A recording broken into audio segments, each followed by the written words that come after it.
the President and Chief Operating Officer of the Black Business School. And today we have a very special guest. We are here with Ashley N. Company. Ashley is the CEO of Jelani Women Travel, an experience-based travel company for Black women to vacation with a purpose in Africa. They regularly visit 13 countries, including Ghana, Morocco, South Africa, Egypt, and Zanzibar. And you can find out more about Ashley and her company at jelaniwomen.org, Jelani women.org. So, Ashley, how are you doing today? I'm doing great. Thank you so much for having me. Yeah, it's my pleasure. So, can you just tell us a little bit more about Jelani Women and how did you get this point in your career actually running this company? Sure. So I'm a social entrepreneur who's traveled more than half the world at 100 countries. And my job is to help Black women and girls reimagine their greatness through African inspired accessories and epic vacations with purpose in Africa. And so the way that I got started was traveling myself. And once I had that experience, being kind of third generation military, so we already were traveling in a young age. But the moment I stepped foot on the continent, after I left my corporate career at Pepsi, I knew that I had to start something to help more people have that experience. Because when I was out there about 8 years ago, I didn't see a lot of Black people traveling, and certainly not to Africa. And so I just kind of started off with girls. So we have a charitable arm called Jelani Girls as a cultural enrichment program for them to have that experience.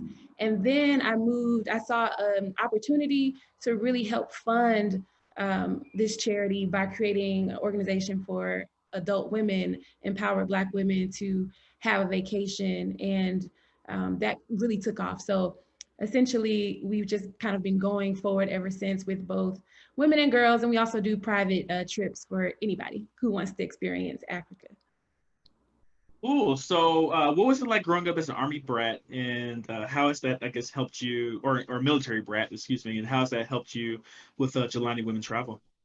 Well, you actually had it right. So it was Army. My Okay. grandparents were Air Force, and then my mom was in the Army, and then I actually served 8 years in the Army Reserve as a captain. So that experience was certainly one that helped with becoming more adaptable to my environment, which has been very useful in different scenarios throughout my matriculation through college as well as adulthood. So it's been very informative and important in the role that it's played in my life with building a travel company, but also just being comfortable to travel the world, as most of the countries that I've gone to, I did by myself.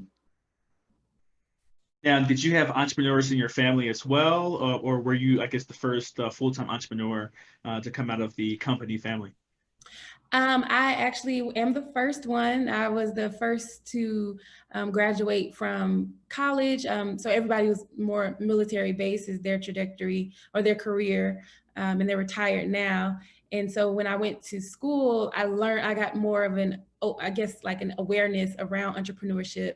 And I went to work for Pepsi, but after, getting that leadership experience there, I decided it was time to close that chapter and try to create something on my own. So I was a first, but luckily I've been able to influence my family. And now my mother is also an entrepreneur.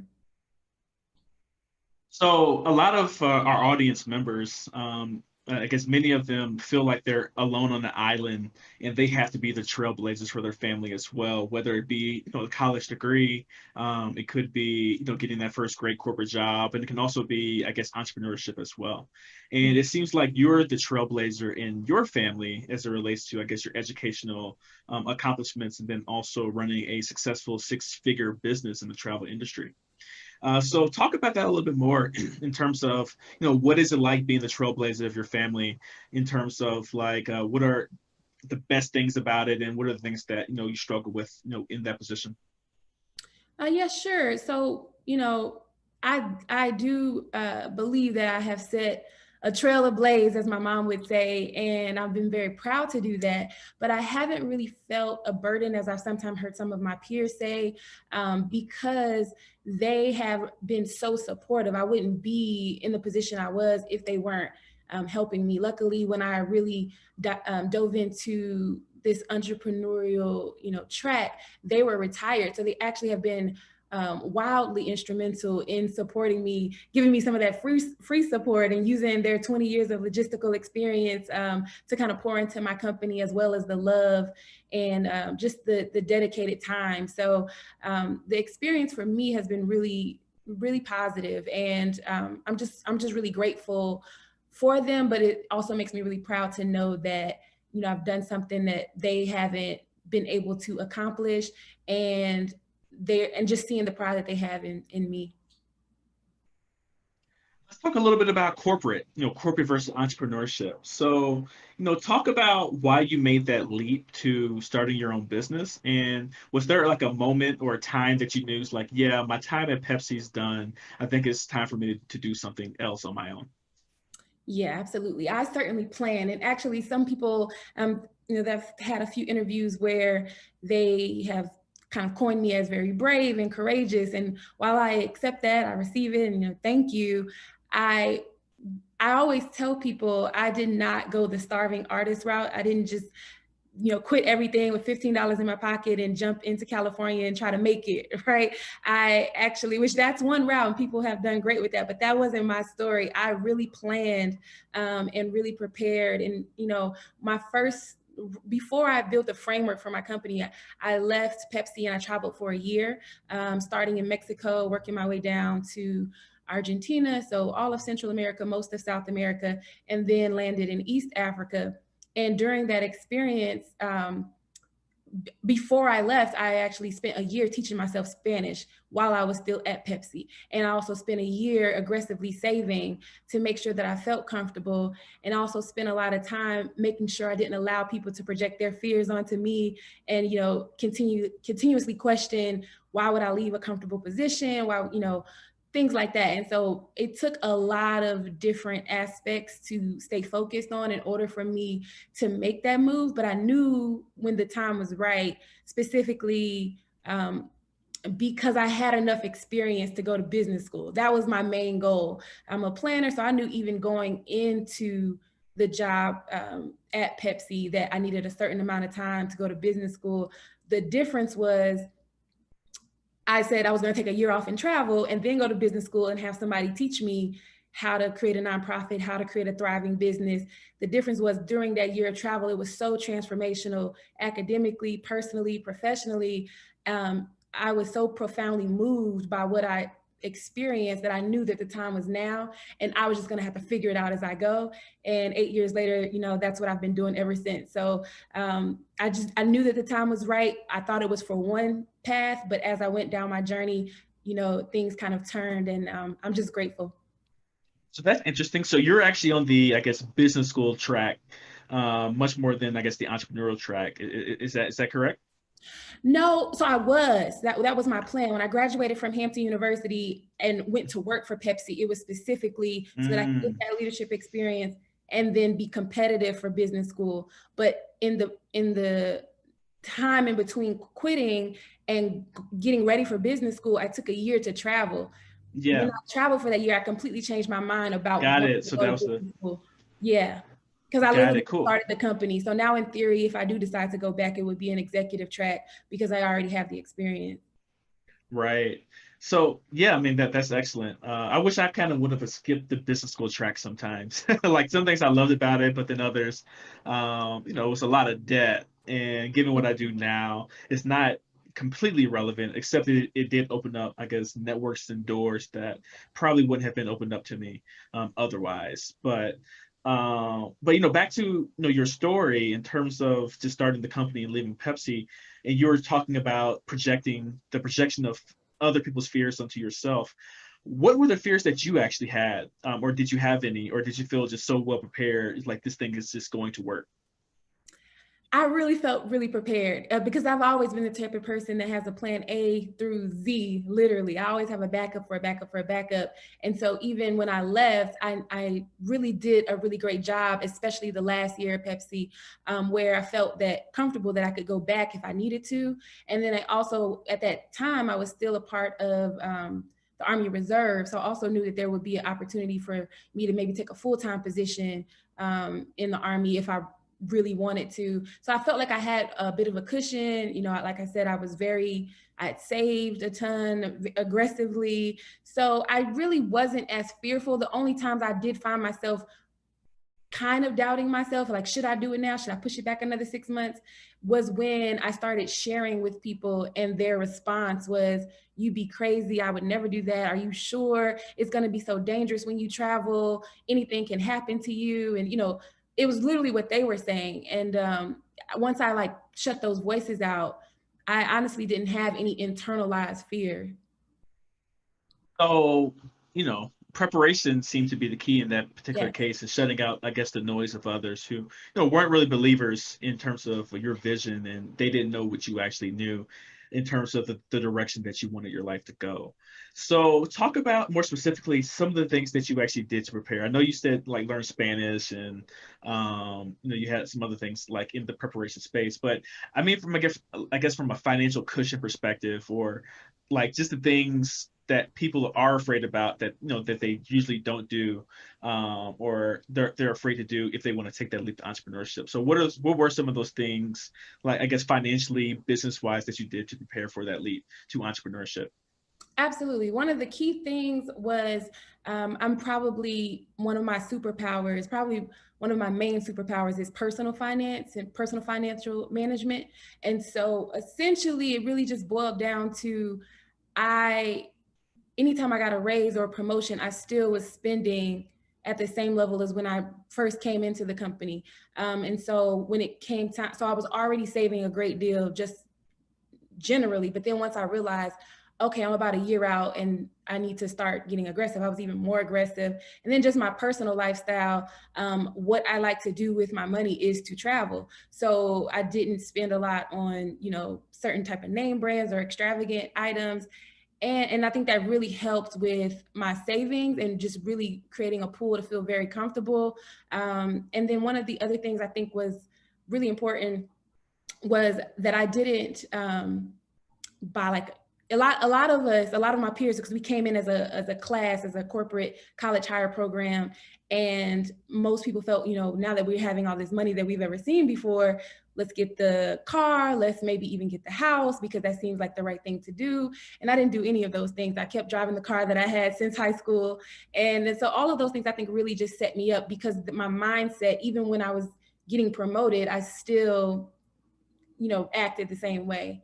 And then with that pool of money, what I found is when I went overseas, things are way, way cheaper than in the US. Like the US dollar goes a long way. So that even allowed me to continue to do more. All right, everybody, we're here with Ashley in company. Ashley is the CEO of Jelani Women Travel, an experience-based travel company for Black women to vacation with a purpose in Africa. They regularly visited 13 countries, including Ghana, Morocco, South Africa, Egypt, and Zanzibar. And you can find out more about her company at jelaniwomen.org. That's Jelani, Jelani, women.org. If you all like what Jelani is talking about today, please go ahead and press the thumbs up button. Show us some love so YouTube can show us some love as well. Please make sure that you share this video, and also subscribe to the Black Financial channel for more content like we're producing today with Ashley. And make sure you check out her website too. If you are a Black woman and you want to travel and travel with a purpose, please check out Ashley's company as well. Ashley, let's get into Jelani Travel a little bit more.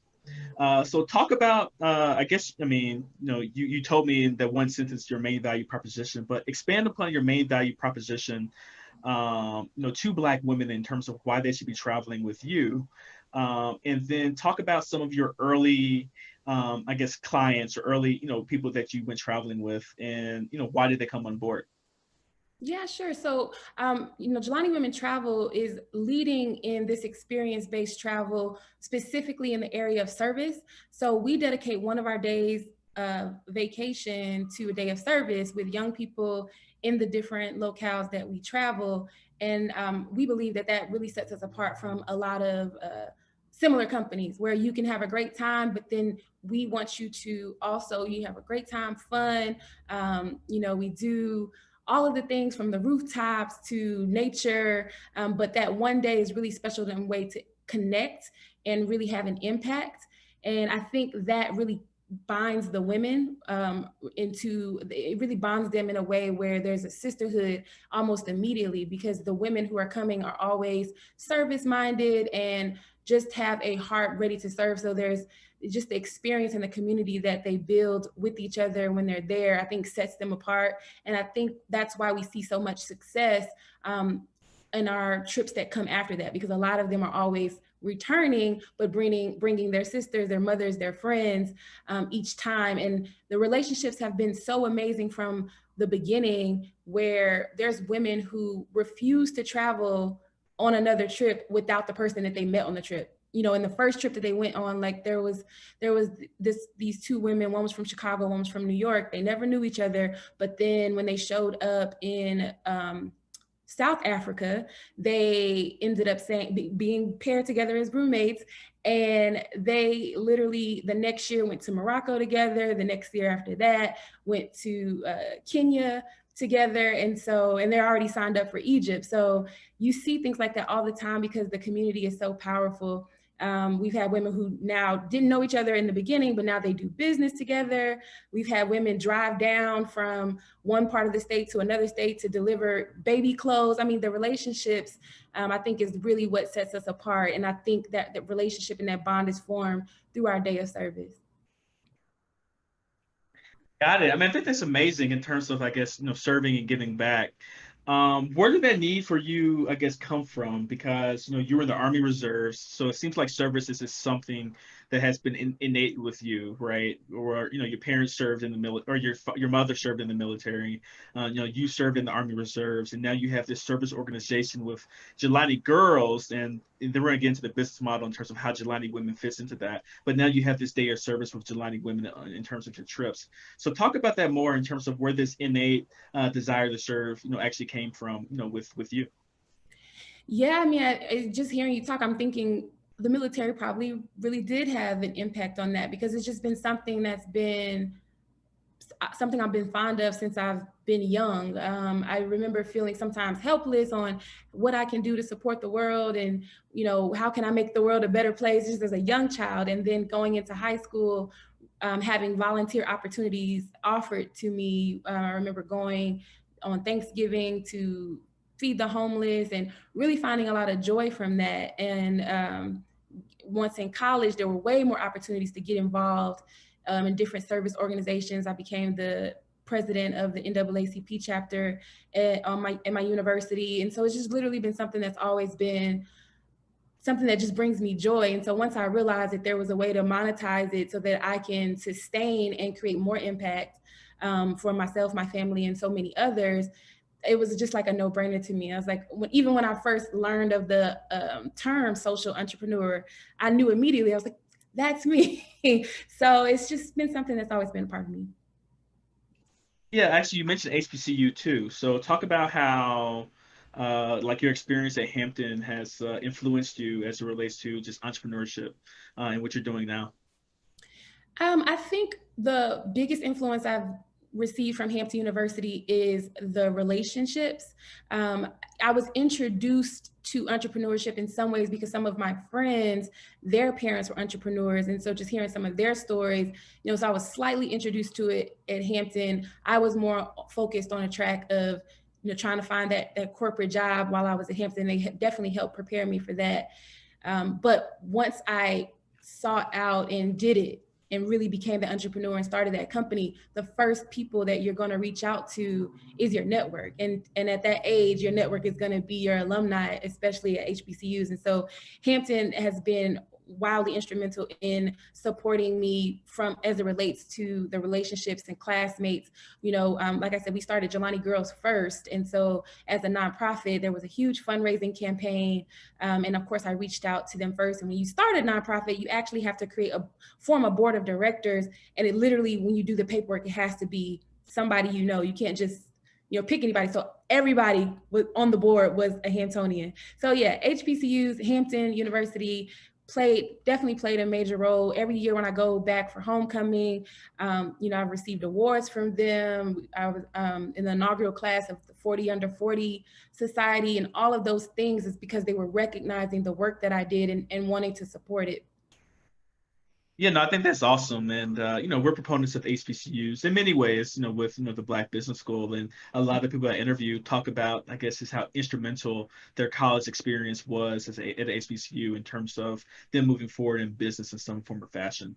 So I just wanted to kind of get your take on that. And, getting back to, though, Jelani Company and Jelani Women, Jelani Women and Jelani Girls, let's talk about, I guess, Africa a little bit more. So why did you choose to focus in on specifically the continent of Africa, for Black women to travel to? And then what is your favorite thing about, your travels and your trips that you take to different parts of the continent of Africa? I chose Africa because it is, I've been to over 100 countries. 20 of them have been in Africa.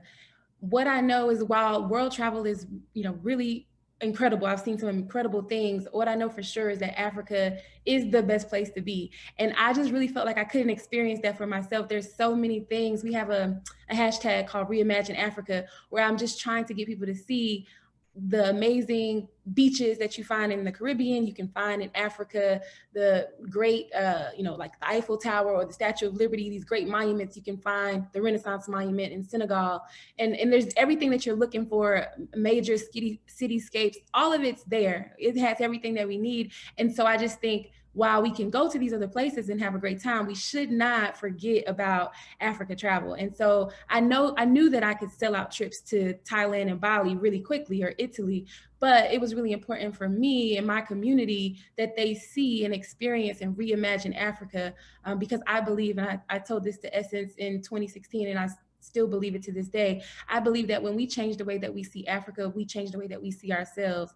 And so I am committed to only focusing on Africa and promoting Africa trips in complete excellence, as opposed to stretching out and doing different locales that would remove some of my focus. And All you right, asked everyone. else. There was a second question, I think. What is your favorite thing about traveling to Africa? Oh, my favorite thing about traveling is just amazing. I guess I did touch that. Yeah, but I said, yeah. But no, so we're here with Ashley and Company. Ashley is the CEO of Jelani Women Travel, an experience-based travel company for Black women to vacation with a purpose in Africa. They regularly visit 13 countries, including Ghana, Morocco, South Africa, Egypt, and Zanzibar. And you can find out more about her company at jelaniwomen.org. That's Jelani, Jelani, women.org. Uh-oh. So Jelani, or it's not Jelani, Ashley says she needs to run and get her charger real quick. I think her computer's about to die. But this would be a good time just to talk about the Black Business School. So if you all want to see Jelani actually teach a course in the Black Business School about travel, about getting into the travel industry, that type of thing, please let us know in chat. We're always looking for instructors, for the Black Business School. And if you would like to see her as an instructor, we'll do our best to make it happen if that's something that you all want to do, want to do as well. So it looks like Jelani's back, or not Jelani. I keep going to call you Jelani. Everybody does, and I'm like, it's fine. If you Jelani, I'm doing something right. Yeah. Even my Ashley, name is crazy because I already have a last name Company. People don't know what to do. Yeah, right. Yeah. That is 100% true. But yeah. So in this last segment, please make sure that you like this video, share, and subscribe as well, if you haven't done so. So in this segment, I kind of want to go through, I guess, your business structure in terms of, I guess, how the nonprofit arm and the for-profit arm, I guess, interact with each other, and just how your company is set up from a business model perspective. So can you talk about that a little bit in terms of, like, you're a six-figure company, so you're really successful, but how does all that fit in terms of like a business model? Yeah, sure. So so I started Jelani Girls first in 2013, and it was, you form as an LLC first, and then you create you file for your 501c3 status. So we are a 501c3. nonprofit organization. And then I created Jelani Women as initially a fundraiser under Jelani Girls, but then as it grew, as it really took off, and like I said, the second year became six figures, we had to form a proper company and funnel the money directly back to Jelani Girls. And so Jelani Women is also an LLC, but without the 501c3 status. And actually, as we're moving forward, because we've had to pivot during this COVID time, we've actually created a lot of African inspired products. There were actually things that we already were doing, but we're amplifying it now. We want everybody to know. I used to only sell our Crown by Jelani head wraps to corporations for private events that I would do. It's kind of an empowerment session that is aligned with a head wrap, but now we actually have it out for the public. We have a coloring book, it's been a #1 Amazon bestseller called Travelish, or Travelish Black Women Around the World. And so we have some different things going on. So we're actually looking at forming a benefit corporation. And I think, if people are just interested in what a model could look like, I think that is something important to consider, because it creates more opportunities for you to have a socially impactful company and to be able to receive benefits from investors, as well as donations if they do want to come in. So that's how we're set up. Well, let's talk about that a little bit more in terms of your pivot in COVID, right? So, if that was your only stream of income, you would have went from a six-figure company to zero in Absolutely. a matter of, a matter of a few months, right? And talk about like the stresses or the challenges of that pivot, and then what has it taught? I guess what has this, COVID situation taught you about business? I think that what it's taught me most is, and it's something that, people say all the time, just from like a personal standpoint, but it couldn't be more true. Stay ready so you don't have to get ready.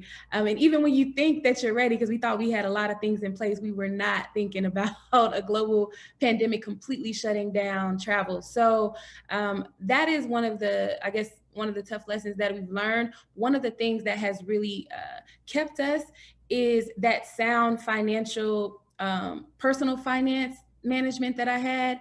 I brought it into my company. And so even the way that we spend, the way we reinvest, the way that we just operate, we're really good stewards of the money, especially as it relates to starting with our charity first. Like, that's a really important aspect of being a nonprofit. And so that has actually helped us, even though we're not traveling, we weren't able to scale in the way that we wanted to. We also are not in the red. We also are not about to close, and we're still taking care of business. But so that, I think that has been a lifesaver, because I've actually seen some travel companies literally close, and I've seen some unethical practices on how they've treated customers who've already paid and things like that. And so that's just something that is a core part of our values that we would just never do, and we've always just been in preparation of making sure that we only spending what is actually ours, so and I've just always been like that. Even with my credit card, I spend it like a debit card, but then I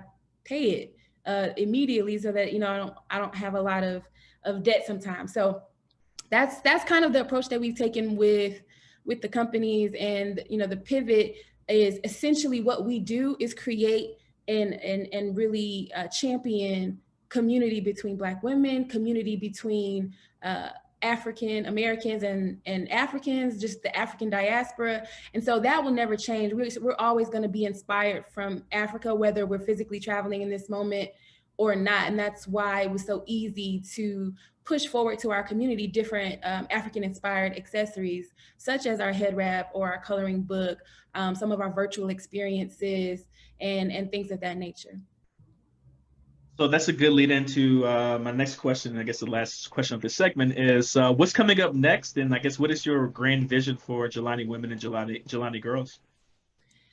What's coming up next is we're recognizing that travel in 2020 is obviously something that we haven't done a lot of, but typically our trips sell out between 3 to 5 weeks from the day that they are announced, and it's always announced the year prior. So what's coming up next is there's still an opportunity for travel in 2021. So regardless, travel might look different for us all. We can't predict the future, but we know that travel will come back. Travel will be here. We will thrive in travel, because probably now more than ever, because a lot of people are wanting to reconnect back to Africa and really want that experience.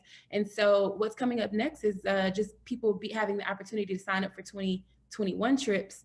And of course, more partnerships. We really want, so that's why I'm also really grateful that you would invite me on your channel, because we really want to get in front of more people. One thing that we know is that when women come on our trip, they always, 90% are repeats. And that percentage that are not repeats, there's things that come up. They got engaged, they got pregnant, there are different things going on. And so we know that we have a really solid product, but we need to get it out in front of more people. We want more Black people to know that we exist for them and that we're here to serve them. All right. Well, we have about 40 people watching right now, so hopefully a couple thousand will watch it by the through the lifetime, I guess, of this video as well. So hopefully, we drive a little bit of traffic to Jelani Women, so that more people can experience the same thing that many people in your community have experienced before as well. And as a reminder, everybody, I'm here with Jelani, not Jelani, Ashley in company of JelaniWomen.org, CEO of Jelani Women, an experience-based travel company for Black women to vacation with a purpose in Africa. Please make sure you like, share, and subscribe this. Like this video, share, and also subscribe to the Black Financial channel as well. Let's get into a couple of questions. If you all have any questions, please ask them in chat, and I'll make sure I ask Ashley right now. Ryan wants to know, do you use a third-party travel agent to assist you with booking of your travel? I do. I actually, I mentioned that my grandmother was retired, and they've been very helpful in supporting the business. So she actually is our preferred travel agent. All right. She went back to school and got that information, those credentials. Okay, well, this is actually another lead into that question. McLeod International, I think that's what it is. If you are you open to using other third-party travel advisors? And if so, do you have any requirements? How can agents work with your company if they're independent, et cetera?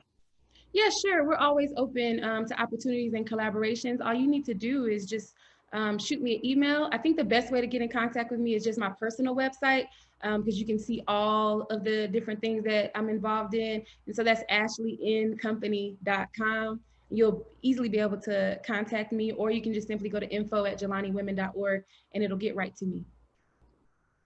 All right. And what are the other ways that people can follow your business online?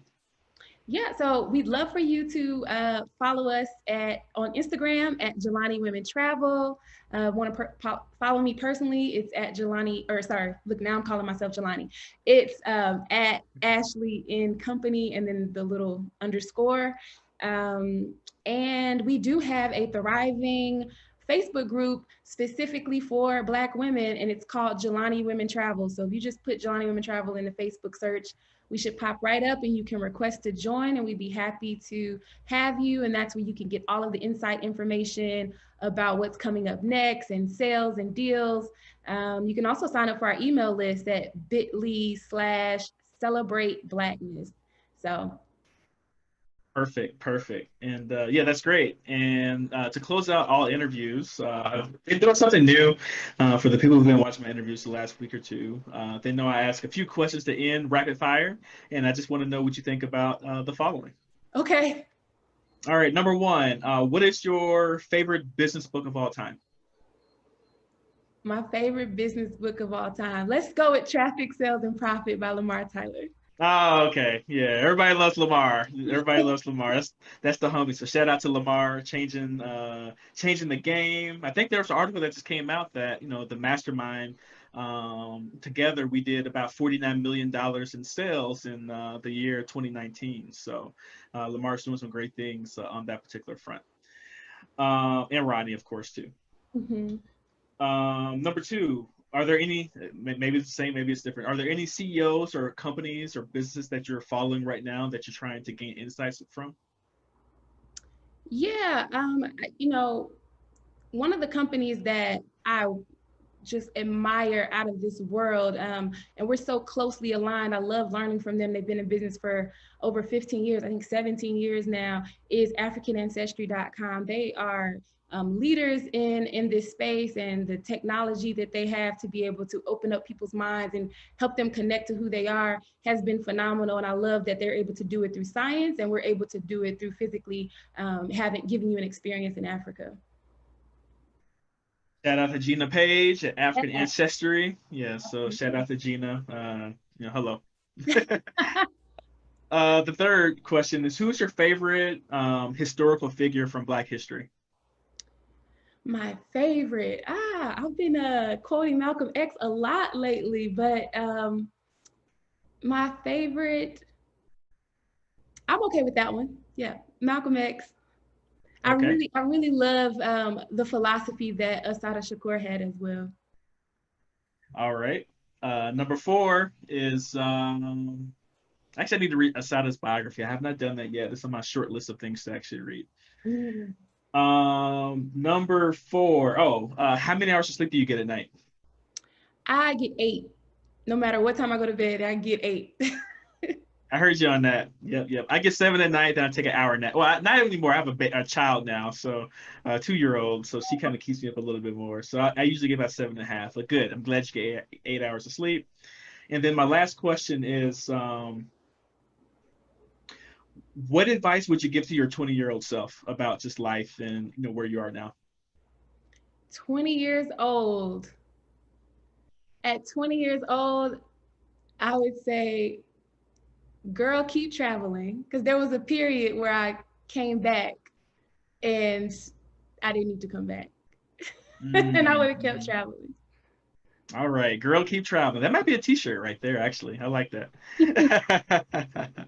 Ashley, thank you so much for your time today. So everyone, we've been here with Ashley in company. Ashley is the CEO of Jelani Women Travel, an experience-based travel company for Black women to vacation with a purpose in Africa.